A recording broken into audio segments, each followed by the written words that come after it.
Le tableau est d'une tristesse dérisoire. Il n'y a que mon père qui peut s'en émouvoir. C'est lui qui a pris la photo. Il a insisté pour que je garde mes bottes de caoutchouc et que j'aie dans les bras cette pile de journaux. Souris, tu es l'espoir des travailleurs. Nous sommes en 1961, au fin fond de la Abitibi profonde, et nous sommes communistes. Il y a deux Jeanne dans cette histoire, la grande Jeanne et la petite Jeanne. La grande Jeanne, qui est une personne qui a déjà existé, un personnage historique, et la petite Jeanne, que j'ai inventée, un personnage fictif. La grande Jeanne, c'est Jeanne Corbin, née en 1905 en France, immigrée petit enfant avec ses parents dans le nord de l'Alberta. Très jeune fille, elle est devenue communiste par contagion. Par contagion parce que là, on est à la fin des années 20, la révolution russe vient d'avoir eu lieu, donc le communisme répand beaucoup d'espoir auprès des travailleurs. Donc Jeanne, très jeune fille, devient communiste, militante active et même permanente du parti. Elle est parfaitement bilingue, donc elle va être responsable des journaux de propagande autant en français qu'en anglais.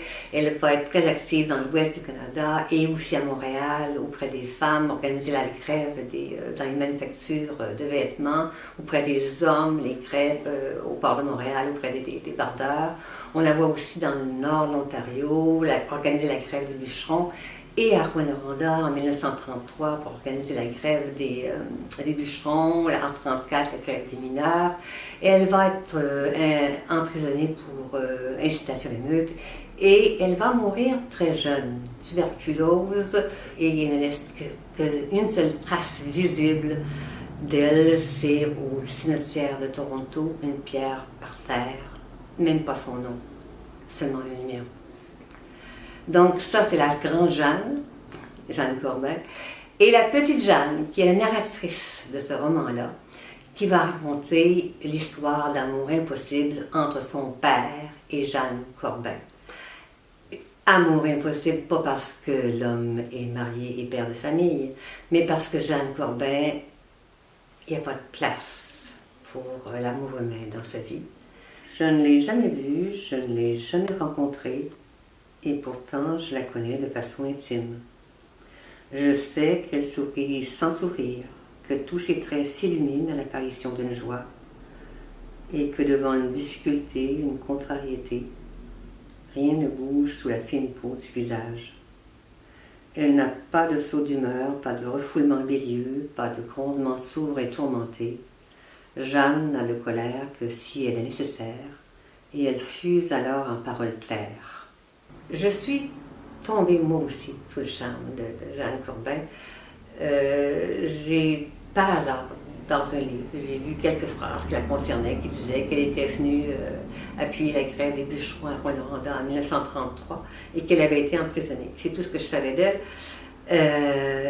Et je me suis mise à la trace de cette femme-là parce que j'ai découvert quelque chose que je ne connaissais absolument pas.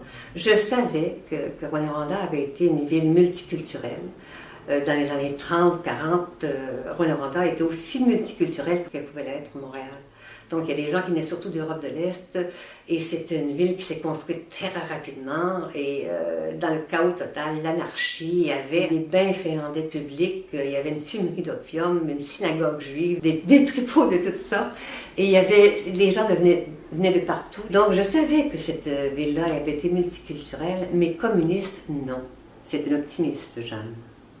Elle ne se laisse démonter par aucune difficulté. Elle croit au labeur dûment récompensé, à la victoire dans l'adversité, à la progression de l'humanité.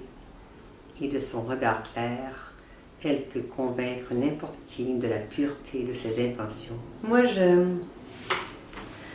quand j'ai découvert Jeanne Corbin, cette femme modeste, qui a laissé très peu de traces visibles d'elle-même, c'était un personnage pour moi, ça.